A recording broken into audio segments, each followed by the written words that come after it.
What's going on, everyone? I'm just a typical, average American, here today to react and learn about Canadian news because, as an American, I never get to see Canadian news here in the United States from any of our news or media. So today, I'd like to take some time to learn about the current news and events happening in Canada right now that I otherwise would never get to hear about. So let's take a look, starting with Nova Scotia's Justice Minister said domestic violence wasn't an epidemic? He resigned amid an overwhelming response. Oh my God. Wait a minute. Nova Scotia's Justice Minister said domestic violence, like spousal abuse, like spouse abuse. He said it wasn't an epidemic. Is it an epidemic? I I would hope it's not an epidemic. But then he got an overwhelming response, so it is an epidemic. I can't even speak. It is an epidemic. In Canada or like in Nova Scotia? Since when? What is all this? This is terrible. Records show dozens of emails sent 30 hours before former Nova Scotia Justice Minister resigned. I'm not sure what a Justice Minister is. Someone in the Canadian judicial system, I'm sure. So he was basically downplaying the prevalence of domestic abuse and domestic violence in Nova Scotia.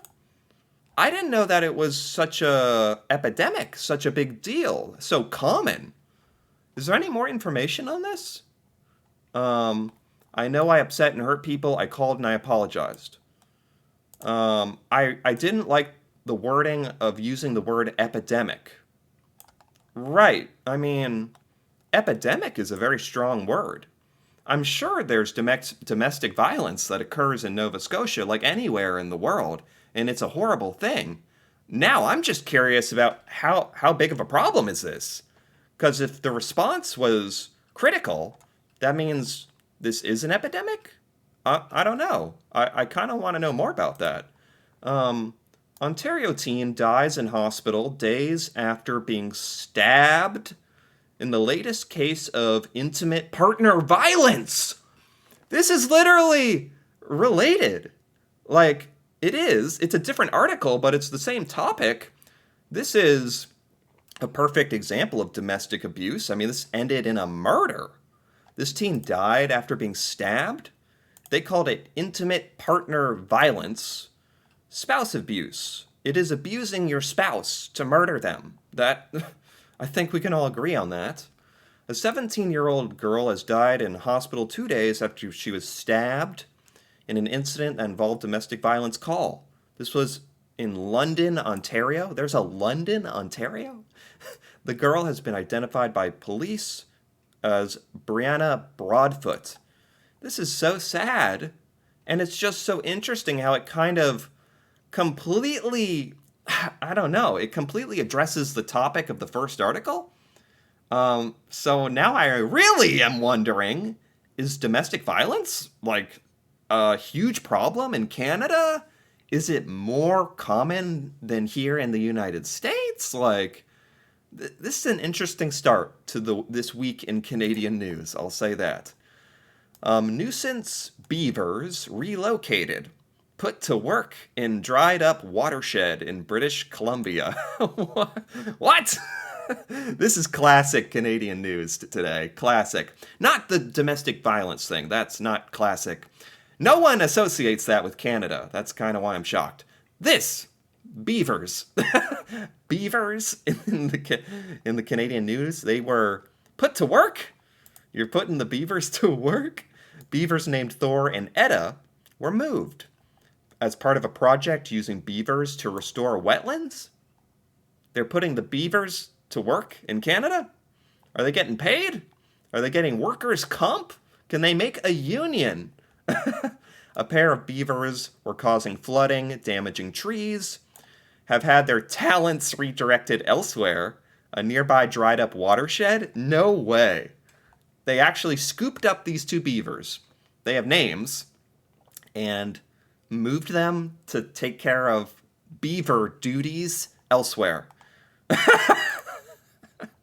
That's not made up. That's literally one of the top headlines today in Canadian news. Okay. Fair enough. Polar bear's death in a pool, a huge shock for the Calgary Zoo?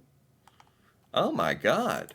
I think I did a video learning about Calgary. I'm pretty sure it had the zoo, and it might have even had the polar bear. So this is really sad. The polar bear from that video I did drowned?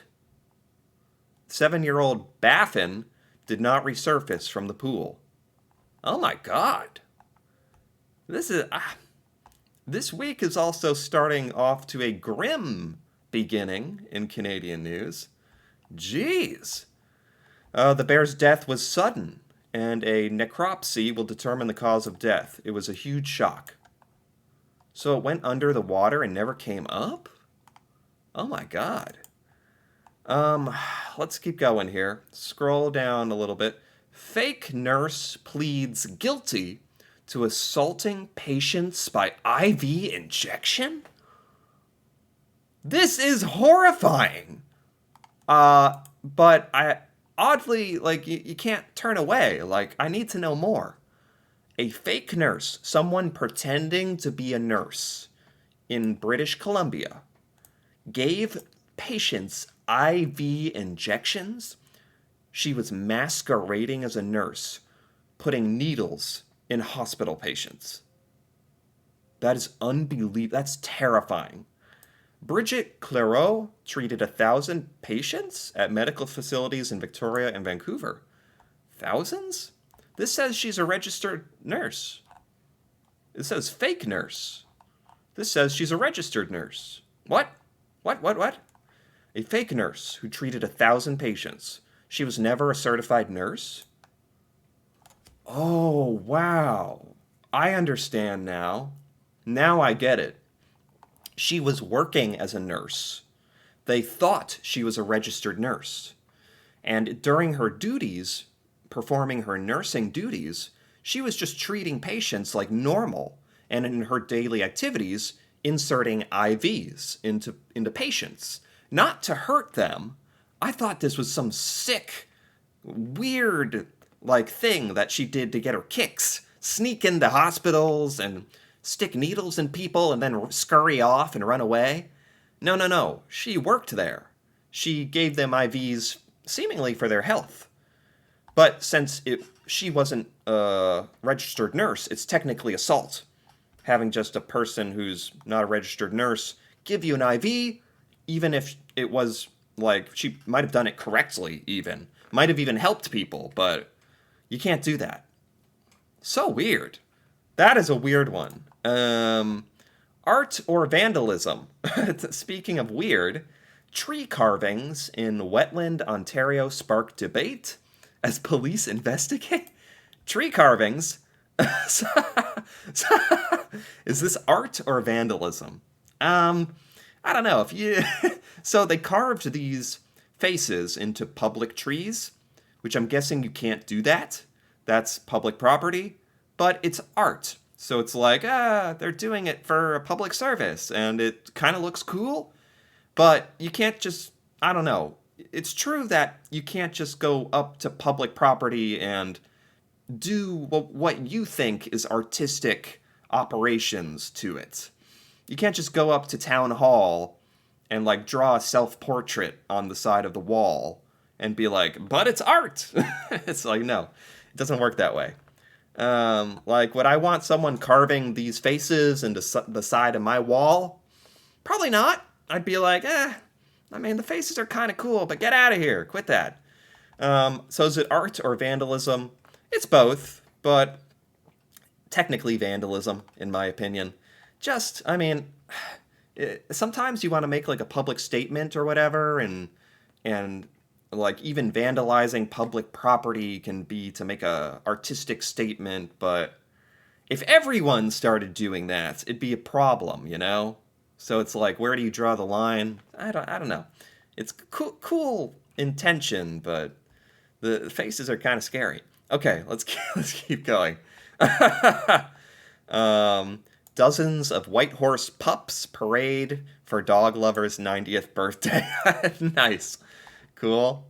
What else here? Let's scroll down a bit. Replacing Montreal's lead pipes is a massive task not even half done. Montreal has lead pipes. Oh, whoa. There's a video. I'm not gonna watch the video. I'm sorry. I want to read. City crews have spent years replacing tens of thousands of lead pipes, connecting water mains to homes and other buildings. These are so lead can be poisonous, right? Is this a concern? It sounds like it is, because they're trying to replace all the lead pipes. It's gonna take close to a decade more to complete. Is it okay that people are like having their water going through lead? Yeah. Oh my God. This is in Montreal? Okay.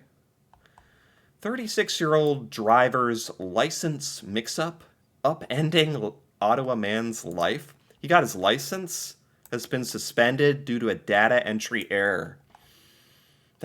Talk about annoying. I'm getting secondhand annoyance when like the government or whoever, the man, makes like a clerical error or enters your stuff in incorrectly. It's like imagine your bank account got shut off because someone with the same name committed a crime, and like that could really ruin your life. This kind of, I mean, I sympathize with this guy. His driver's license, because of an error. There's a price to pay. Ooh, here we go. There's a price to pay for being unready for war. Will Canada have to pay it again? Does Canada expect to go to war sometime soon? What am I hearing here? Certainly, there's a price to pay being unready. Is Canada getting ready for war? Will Canada have to pay it again? It is to be caught unprepared when shooting starts. Oh my God. What's going on here in this picture? Is this guy kicking a bird or? Anyway, 18 years ago, amid the dust and hard heat of Kandahar airfield, the wary look on Colonel Hope's face spoke more loudly than words. It was a 2006 Canadian contingent in Afghanistan.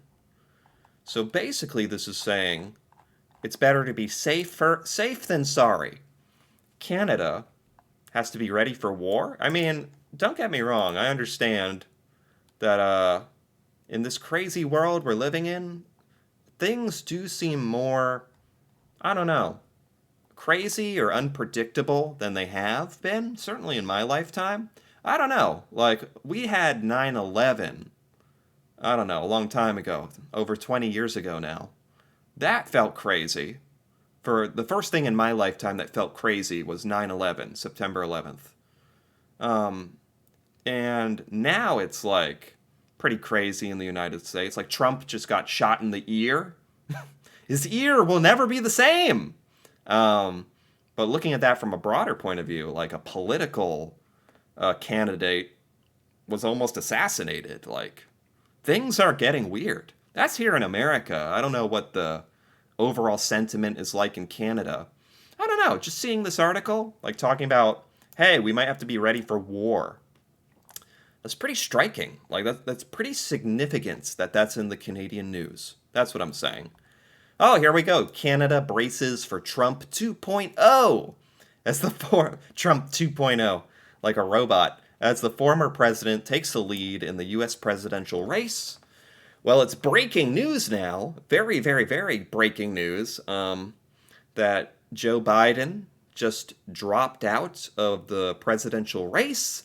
And now the Democratic Party in the United States is trying to decide who the candidate is going to be. There's an entire political party that doesn't even know who's gonna be running for president this close to the election. Talk about uncertain times in America. Holy cow. As an American, I mean, you can't make this stuff up. Biden dropped out. They're trying to decide who's going to take his place. Trump was shot in the ear. What is real anymore? But it is interesting for me to see the Canadian point of view on all this, sort of an outside perspective. Sometimes when you're living it like I am, it's tough to step outside and step back and see the whole picture objectively. So it is nice seeing Canadian point of view on this. Experts say a second four-year term could be fraught with tensions over trade and defense spending.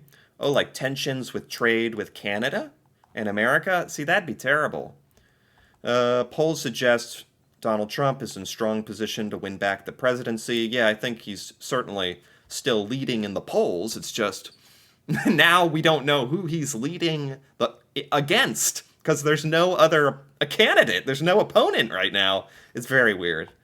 Is there anything here about Canadians' point of view here? The prospect of a second Trump presidency brings the possible consequences for Canada into sharper focus. Yeah, what are the consequences for Canada? Does it say? Throughout these visits, he is engaged with key influencers. Oh, there they are. This doesn't really say anything about what the ramifications for Canada might be, or what Canada thinks the ramifications will be. It gives Canadians reasons for concern. We have a pretty good idea of where the Trump team will be going on issues affecting Canada, and none of them are very good. Really? So Canadians by and far view a Trump win as bad for Canada. That's basically what I was looking for there. Okay. Man, crazy times. Let's keep going here. Let's look at a couple more articles real quick. Scrolling down. I want to make sure I get a fair look at the last week in Canadian news. Oyster licenses, no. Tech outage? Oh yeah, that Microsoft tech outage that happened around the world a few days ago. Wasn't that nuts? I assume that had huge ramifications in Canada. The Microsoft update that killed a bunch of computers for a while. Flights weren't able to operate. Yeah. Let me see here. 2 dead, 1 injured in small plane crash in Tofino, British Columbia. Very sad. GTA flood banks GTA food banks asking for help to recover from flooding. Flooding. GTA? Grand Theft Auto? Is that like a video game? What's GTA? There was a flood. Where was the flood? Toronto. Toronto is flooded? Tuesday's rainstorms flooded fridges and storage spaces, damaging food inventories. Oh my god, look at this. Toronto is flooded? Like, how bad is it? First, parking lots flooded, stalling delivery trucks. Wow. The amount of food is quite heartbreaking. So a lot of food got destroyed. Oh no, food in a donation food bank got flooded and destroyed. Oh man. How bad was this flood though? Toronto flooded, no kidding. That's huge news. Let's keep going here. Oh, a new chief of defense staff says Canada has 5 years to prepare for emerging threats. Again, so crazy to read about this.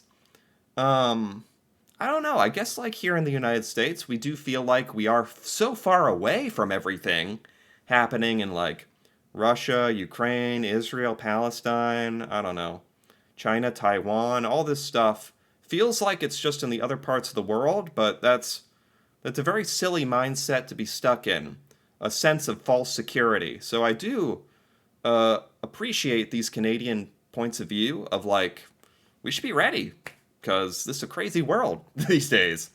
And so Canada has 5 years to prepare for emerging threats. Wow. So Canada is taking this quite seriously. What are the threats to Canadian security that Canada feels like it has 5 years to get ready for? Um, we are much more open to both conventional threats and unconventional threats. Okay, that's very not specific. Long range types of threats? Jeez. Like missiles? Or. Whew. Pretty scary stuff. Pretty scary stuff, isn't it? Let's keep going here. Trying to get around Toronto? What you need to know about the cleanup from the major summer storm. Here we go. Maybe we'll finish up on this flood. All power was restored by 9:30. When was this? GTA, so this is Toronto. Widespread flooding. No kidding. What? Toronto mayor urging anyone dealing with flooding in their home. People's homes are flooded in Toronto. Literally homes? No kidding. It's unsafe to swim at the beaches.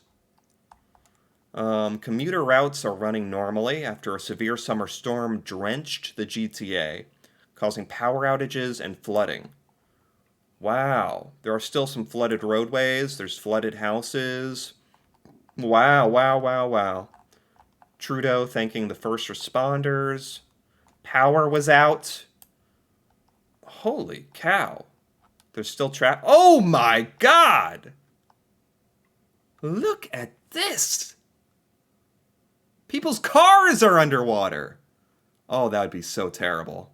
And what can you even do? Wow! Okay. Wow, okay, I'm amazed. I had no idea about this. I think that's a good place to stop. That's some Canadian news for this week. Holy cow.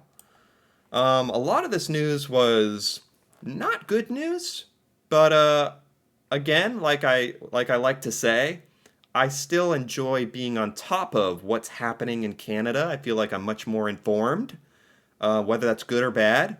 I mean, some of this was literally talking about military threats, murder, domestic abuse, flooding. Yeah, I don't know. But that is the news. And for what it is, it was quite interesting to me as an American. So, anyway, if you enjoyed this as well, feel free to give this video a like or leave a comment with your thoughts on any of this Canadian news or any other news I might have missed that's important. That'd be great to hear about. And if you're interested in more videos like this, me reacting to Canada and Canadian culture, feel free to subscribe for more. And until then, thanks for watching and see you next time.